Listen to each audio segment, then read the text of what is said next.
early in my horse training career, I had a pretty unreasonable expectation for the owners of the horses that I had in training. And I'm going to share with you the mistake that I made that did not set those horses and those owners up for success.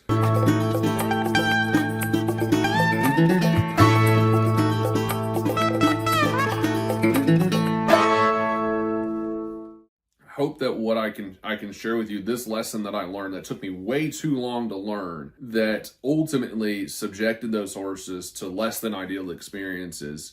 I hope that by sharing with you the mistake that I made, that perhaps you won't make this mistake, or if you're making this mistake, it will help you along your journey. You can get through it a little bit faster than I did, because I believe that as horse people, and it doesn't matter whether you're riding English horses, Western horses, recreational based riding horses. This applies across the board, because even at this time, I was riding a mixture of recreational horses and we were starting to get heavy into the warm bloods, the hunters, the jumpers, and the dressage horses. And so at this current period of time, I was riding both, right? And I always joke with people that my Western performance horses were what kept me sane. You know, that's what I enjoyed, but I primarily rode, at this time I was riding, if I look back in the time period of that, I had some really nice warm bloods. I had a couple of trail horses, off the track thoroughbreds, had a really nice Arabian. Yes, those exist. And so I'm going to dive into this lesson. But before I get too far, if this is your first time here, my name's Colton Woods. And whether you're listening on the podcast, you're watching on YouTube, some form of social media, excuse me. And so I particularly am doing this video because I hate gatekeeping, and what good are lessons if we don't share those lessons? And I think that a lot of times, particularly professionals in the industry, sometimes will hold those lessons that they learn close to their heart, thinking that it gives them some type of advantage over others. But there's nothing that can replace doing the work, right? I can tell you the lesson that I learned, but if you don't actually take the knowledge that I share with you and you go put it to work, it does nothing. It does absolutely nothing. And that's a pretty ignorant thing to do, right? Like, if you know better, you should do better. But if you know better and you don't go do better, that's just it's a total lack of discipline. And I'm kind of at a loss for what the word I'm searching for here is. But I think you guys catch my drift on that. So with that being said, I'm going to go ahead and transition to the hard-hitting line. I'm just going to jump straight into it if you guys are good with that, which is, early on in my horse career, I expected my owners to just get better. And some of you guys will be like, well, they should. Okay, we all as horsemen and horsewomen, regardless of whether you're a recreational, non-pro, amateur, horse professional, we should all be committing to getting better, okay? We should all be committing to becoming a better man, a better woman, a better husband, a better wife, a better father, a better mother, a better son, better daughter. That journey should never end. If we're not trying to become the best version of ourselves, what are we actually doing? Okay? But as a horse professional, I was placing unreasonable expectations on my clients, which ultimately set those horses up for, let's call it, a lack of success, and really less than ideal circumstances and experiences. And I'm going to break this down for you. And the reason, and we have to understand, why does this happen, right? And all of us at some point in our lives have placed unreasonable expectations on others, right? And that's the core of what we're talking about here.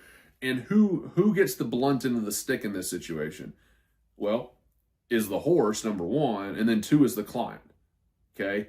And where did the fault lie? Well, the fault lied on myself, because I was the professional getting hired to train those horses. Now, did the horses have good results? Yes, but I was missing the mark a bit in preparing those horses to the best of my ability. And when I fixed this problem, our program shot to the moon with referrals. Because once I got this problem fixed in my horse training program, so if you're a professional and you're like, hey, I want to have a higher quality program, if you're doing this and you fix this, this can help tremendously because your owners will be much happier and your horses will be much happier and much more successful when they go on, right? And so when we know better, we do better. And so early on, like I mentioned becoming the best that we can be. And this is very early in my training career of going off on my own, to where my soul and my soul was on fire, and everything I did every single day was to become the best horseman I possibly could be. And because I still want to become the best horseman I can be, but now I can also understand how to do that while setting each horse up for success as an individual, with their own individual situation, with their owner and the barn they're going home to, and all those things, right? But at this time, I was like, I'm going to become the best horseman I can be. And therefore, every horse that I work with, I'm going to do everything I can so that horse can become the best version of themselves. Because if I'm going to be committed to becoming the best version of myself, then I want every horse that I work with to become the best version of themselves. And guess what? That's awesome. Like, if every horse could be able to live up to their fullest potential here on earth, that'd be a lot of cool dang on horses, right? But there's limiting factors. And some of those limiting factors are the environment or the place that they live. And the other limiting factor is the human that owns them, right? Which is why I said, and that's true for us as professionals. Like, I could go at this point, go get a really nice horse, or any horse, but that horse will be capped based on what I am capable of, or what I know, or what I don't know. It's still true with me. So I'm not like pointing fingers here. It's true for all of us. But oftentimes, right, if I'm a professional getting trained horses for clients, that I am much more qualified, I'm much more experienced and much more capable than the owners that are sending them to me, because that's why I'm being hired, right? And so, because I was so hell-bent on becoming the best that I can be, and I cast that upon these horses, then I was riding them and trying to mold these horses to becoming the best that they can be. And I had a mentor who was referring clients to me occasionally, because he was out teaching clinics, and he called me one day, and we had recently, within like the last 60 to 90 days, sent a horse home, and I knew that he was going to the barn where the horse lived to teach a clinic. And so I told him when that horse left, like, hey, this horse is going back. You know, whenever you see him, let me know how he's doing, because we really enjoyed this horse. He was really, really, really cool warm blood horse, hunter horse. And so I sent him home. He did his clinic. He called me up probably Monday, Tuesday the next week, and we were just catching up, casual conversation. And I was like, so how was it? And he goes, man, he goes, you did a really good job. And that was a good thing for him to start with that, right? Because he was trying to bridge a gap. He was trying to be like, hey, good job. He's like, but the horse is, he goes, the horse is really responsive. Obviously, a responsive horse is a good thing, right? And then he weaned into the fact that he goes, man, the horse is just too much for the owner. And he's like, I can see that you want this horse to be as nice as he can. He goes, but that owner, he goes, the owner doesn't have enough awareness of their seat and of their leg. And the horse is just a bit too responsive, to all the little adjustments, right? And so basically he very softly felt a much softer way to articulate the fact that the horse was a bit too much. And what ended up happening is that the owner got a little bit nervous because the horse was so responsive, and so they were a little concerned that they just weren't confident riding that horse. Well, their lack of confidence would then get that lack of confidence, the horse would pick up on that, and the horse would start to get a little bit nervous. And and if you guys have ever taught any nervous type riders, depending on the type of horse they're on, sometimes that can escalate. And so buddy Patrick King, for you guys that know him, is very much involved in the horsemanship, but really deep into the classical dressage community. Phenomenal horseman, absolutely phenomenal horseman. And so he was obviously able to coach them, but he really rooted that conversation down to the importance of preparing those horses for the home and the person that they're going home to. And I sat there and was like, but man, like these owners need to get better. Like I had this horse for this much time and they never came and rode the damn thing. And as professionals, we all know how frustrating that can be because we're pouring our heart and our soul, our blood, our sweat, and our tears into educating these horses. And then the owners never show up. And if you're an owner, like freaking show up, right? Like get involved, like take advantage. Many of us don't charge you extra for the lessons while your horse is in training. So go soak up as much as you can. Let the professional do the job to get the training done, but go get involved so that you can be able to transition that horse from the program into the lifestyle. The professional should be taking measures too to make sure that horse is set up for success, which is the whole point of this conversation. But also, you're going to be the human involved in making that transition from that program to wherever you're taking them to, boarding facility, your home facility, whatever. And so be involved, right, in that case, particularly if your horse doesn't stay in full-time training. Like now, if your horse is always in full training and you're a adult amateur show client or a non-pro show client, then still be involved, right? Still be working on getting yourself better, but it's a little less of an issue versus if you're more of a recreational based rider, this becomes way more important, okay?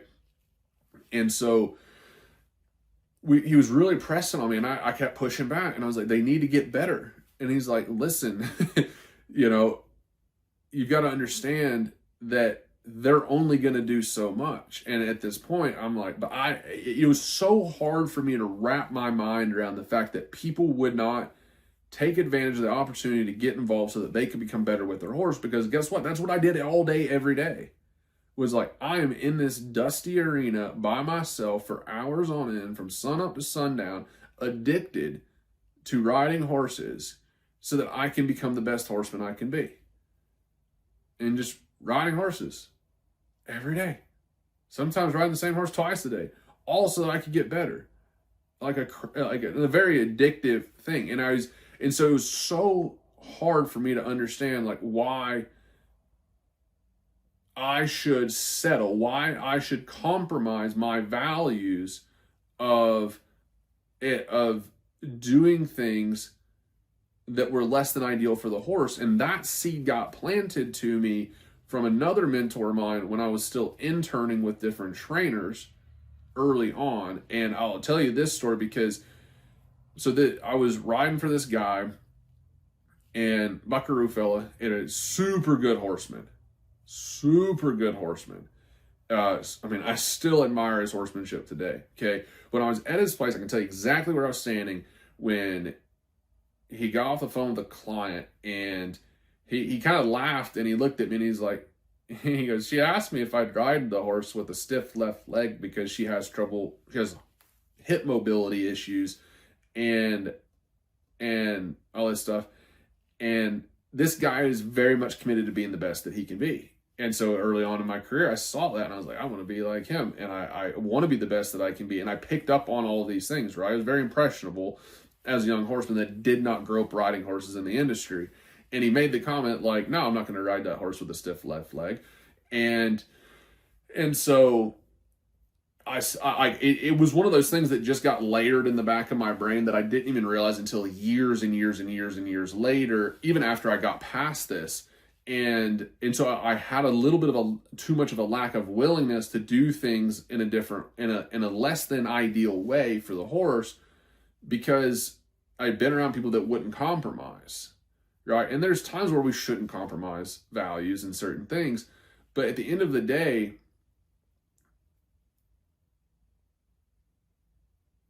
I ultimately ended up having to learn that if I did not subject and expose and provide experiences for my training horses that were less than ideal, that they would not be prepared for those experiences when they came later on in life.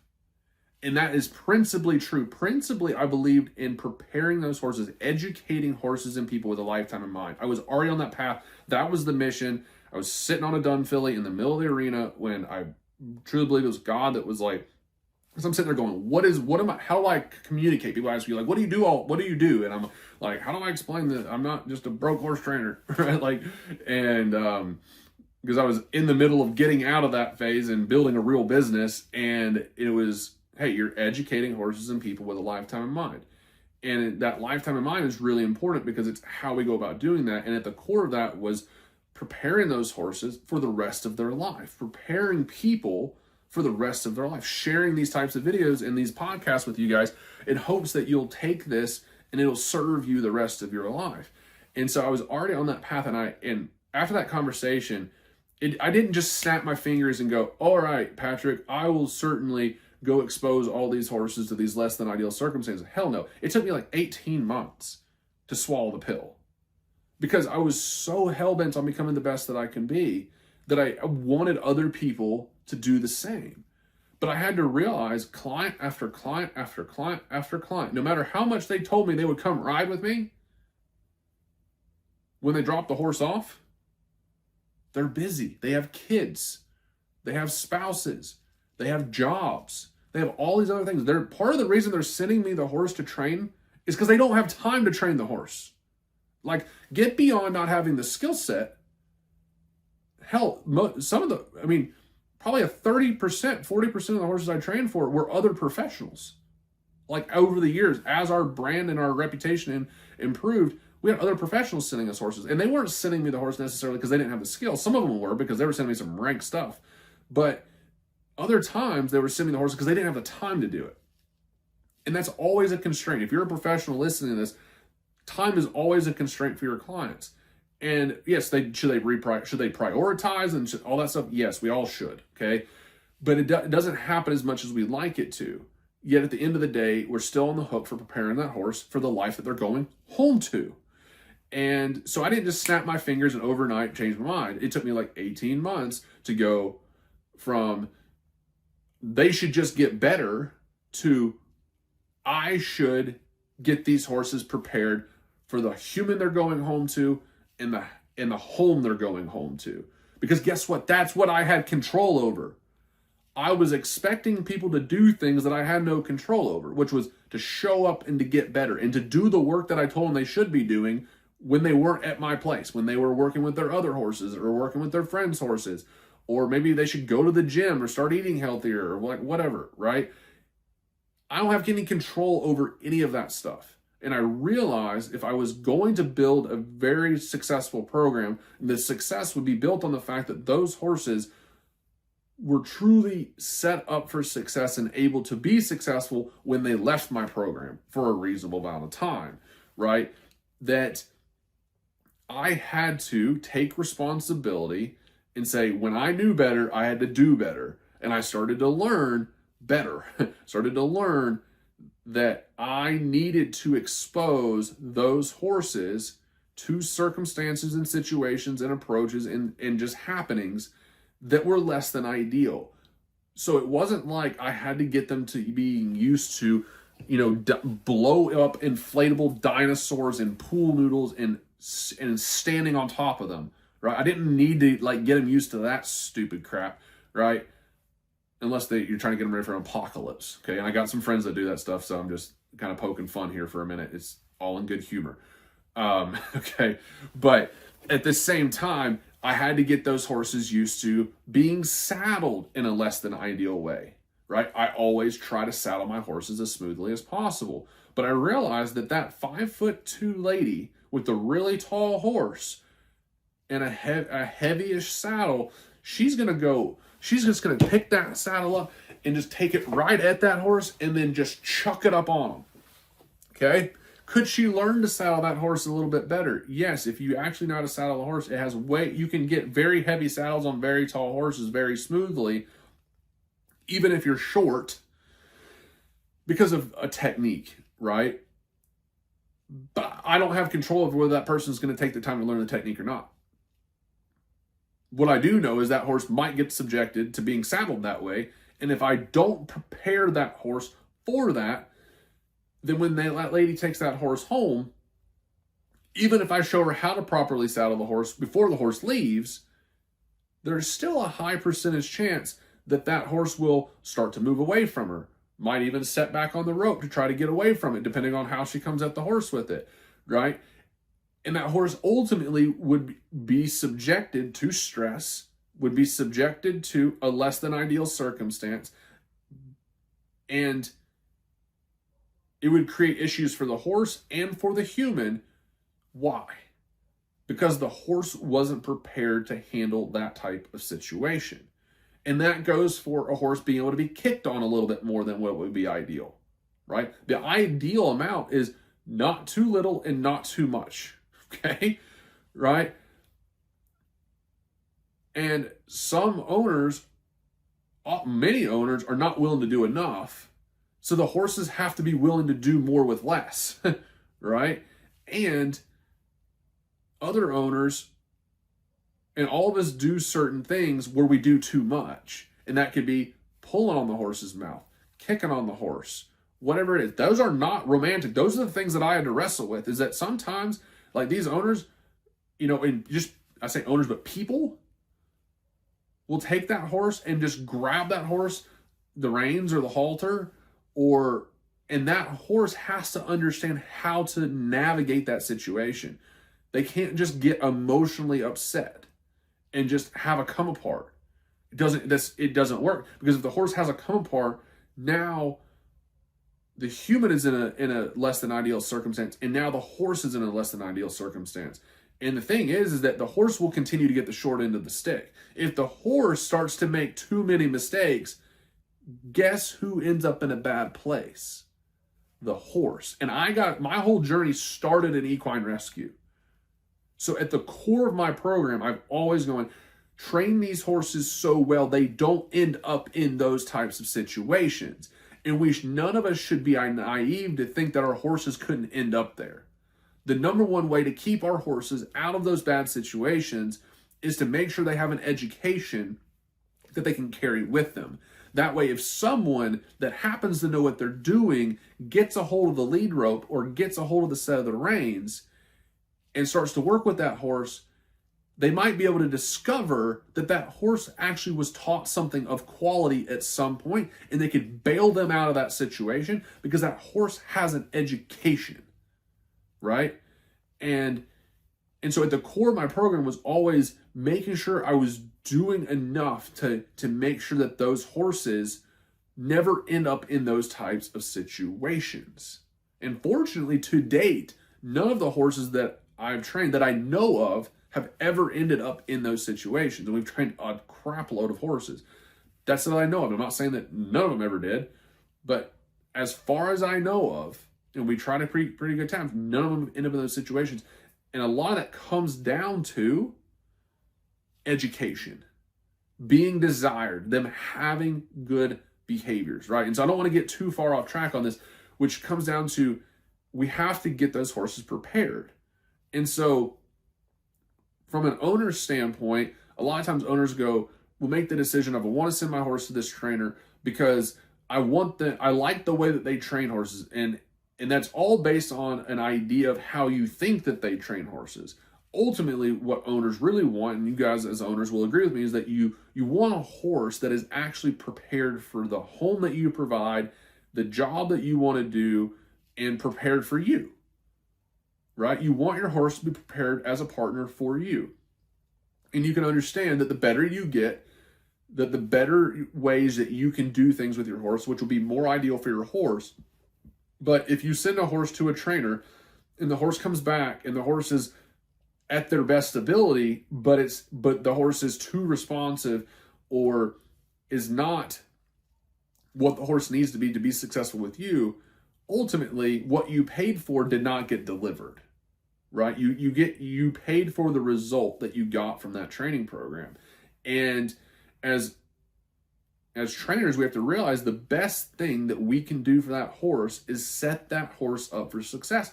And this is what we teach on the business side, is how do you do that, right? And we have, like in our mentorship program, we were just having this conversation like 2 weeks ago about how do we better make sure that we're setting these horses up for success, right? And we have to have these certain steps and these certain processes so that we can understand where the owner's really at, what the lifestyle is really like, so that way, as a professional, we're setting those horses up for those environments and for those humans. And so it took me 18 months to swallow the pill, if you will, on, it's not just, I can still work on becoming the best horseman I can be while also setting these horses up for real success. Because the success for those horses is not just becoming the best that they possibly can be. Success for those horses is being able to go back to the owner and to go back to the environment where they can be at peace. They can be successful. And success really is so that way they have the mental, the emotional, and the physical skills that they need to be at peace in that environment. Horses want peace. And how do they end up in peace? Is that they're not bothered by certain things. They're not bothered because they're prepared for less than ideal circumstances, right? They don't get offended if someone kicks them a little too hard. They don't get offended if someone pulls on the reins a little too hard. Now, like, that's just life. And some people are like, well, people just shouldn't do that. Well, hopefully I've gotten rid of you by now in this video. But if you're still there, it's like, I agree. Like, I do agree on a fundamental level that people shouldn't kick their horse harder than they should, and they shouldn't pull on the reins harder than they need to. But that's just not life. Even when I ride horses, there's moments where I use more aid than I need to. None of us are perfect. Like, it just is what it is. And if a horse has a come apart, if a horse gets too stressed out, if they get too offended and too emotional, then ultimately, as I mentioned, if the horse continues to be, as what Dusty Whitford said the other day, if the horse ends up being a shitbag, right? And that just whole video came to mind because he was talking about horses that end up in kill pens. And the reason being is that they're not prepared for life. Someone failed them along the way in their education, and they turned into a type of horse that no one wants to be around. And so, if a horse does not have a foundation where they can navigate less than ideal circumstances, and they become emotional, and they become erratic, and they become all these things that we don't want them to be, they get the short end of the stick. They end up in bad situations, okay? And so none of us, and I say this because none of us want this for our horses. So that means that if you're an owner and you're trying to select a trainer to send a horse to, the best thing you can do is send a horse to a trainer that is actually going to prepare the horse for its entire lifetime and for you as it goes forward, which means they're not just going to pander to your feelings about how much you want Rosie to have a relationship with little Rosie, right? They want you to have that, but they're going to go deep into that horse's education. They're going to develop that horse's mind so they have the understanding. They're going to develop the horse's body so that they're physically willing and capable and able to do the things that they're asking them to do. And they're going to develop that horse's emotions to where they understand how to emotionally regulate themselves. Okay? After the horse leaves that horse trainer's program, the horse will adjust to the humans that handle it and to the environment in which it's in. That is just how it is. But at the core, the horse will still have its education. And when we know better, we do better, right? And so it's about really getting to the core of these horses being reliable. When I send my horses out of our training program, I want them to leave out the gates with the confidence, with the knowledge, with the understanding, with the willingness that we taught them. They should not be dependent upon the human, right? And that was one of the biggest issues that the horses had when I was making this mistake early on, which was the fact that I shared with you that situation, like, hey, that horse is super responsive. The owner can feel it. The owner is not confident with that amount of responsiveness in a horse. It causes the human to feel unconfident. The horse starts to get a little nervous. The horse starts to get a little stressed out because the horse is dependent upon the human's feelings in that moment. Will the horse respond to the human? Yes, I just said that, right? But you have to understand that if a trainer trains a horse and the horse is dependent upon the trainer being perfect, right? And if the train, this is what I was doing. I was riding the horses to the best of my ability early on in my career.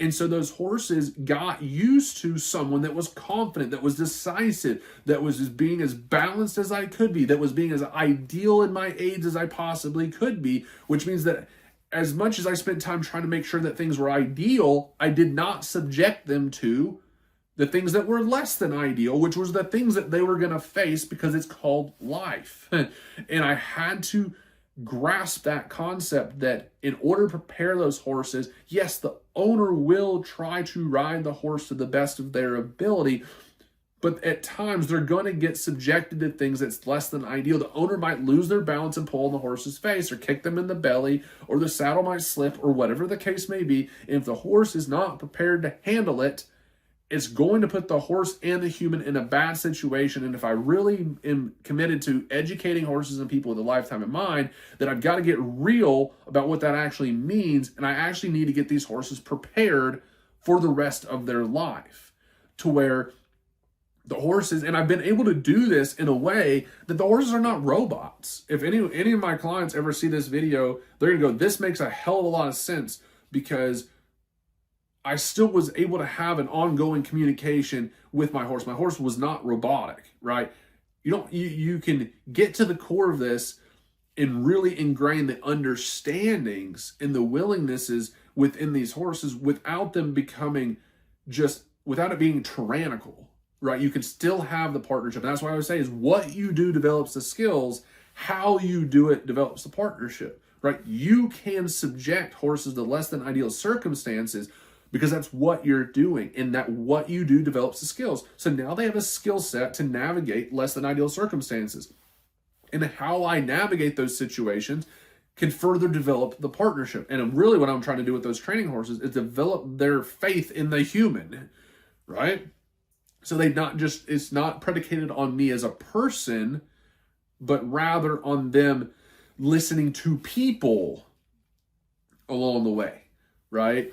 And so that all goes into what we do and how we approach it. And so it's really, really critical, whether you're a trainer or you're an owner, that we're both committed to making sure that horse is set up for a lifetime of success. It doesn't matter whether you're riding hunters, jumpers, dressage horses, trail horses, Western performance, it doesn't matter. Thoroughbreds, a solid foundation is a solid foundation.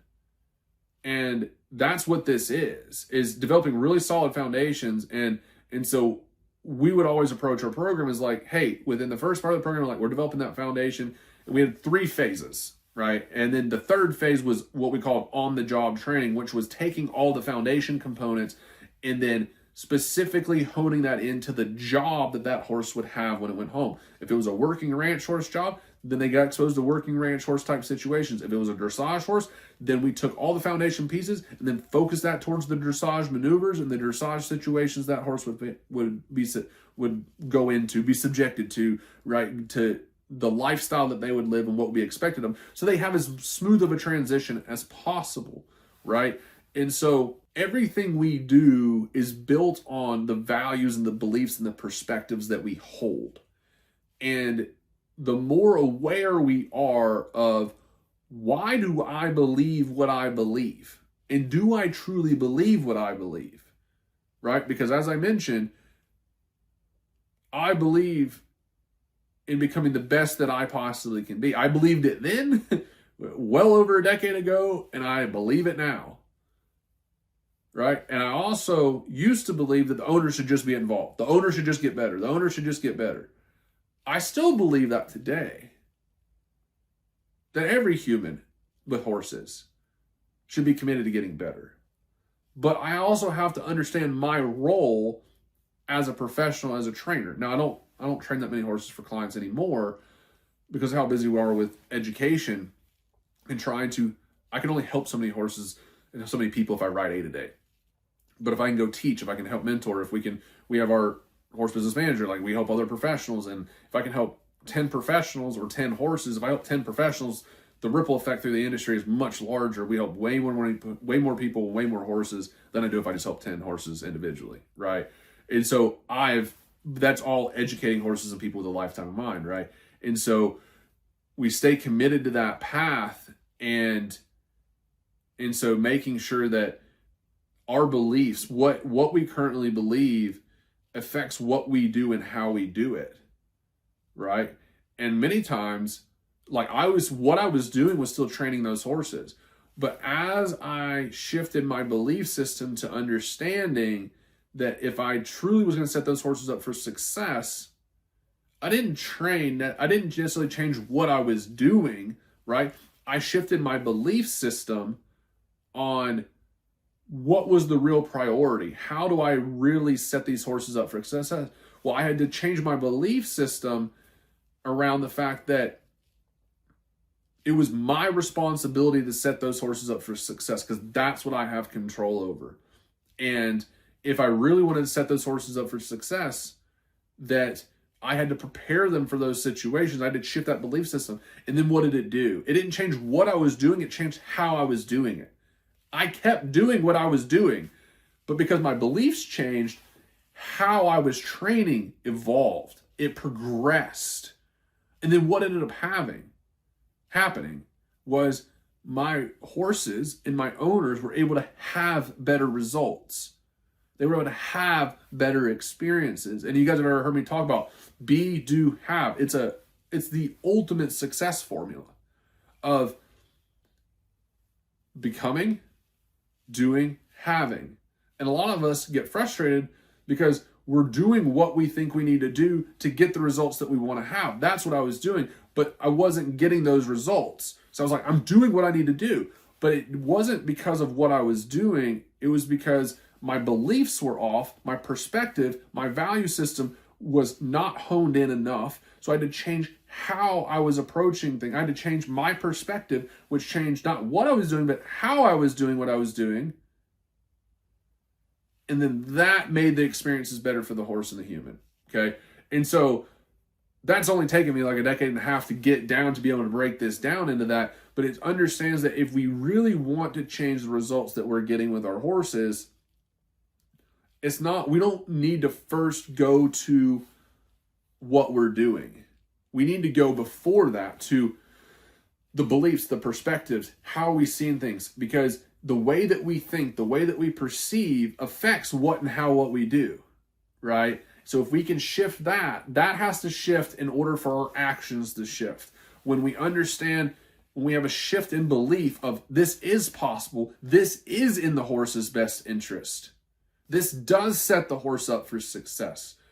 And you can do it in a way that isn't negative to the horse, but it's positive. It's net positive in this circumstance because it actually makes the horse's life easier in the long run, which means you have to be willing to get uncomfortable in the short term so that it can be easier in the long run, which is just the theme of society today, if we're just being honest, right? Many people will just want to there should be no stress, there should be no pressure. Bull crap.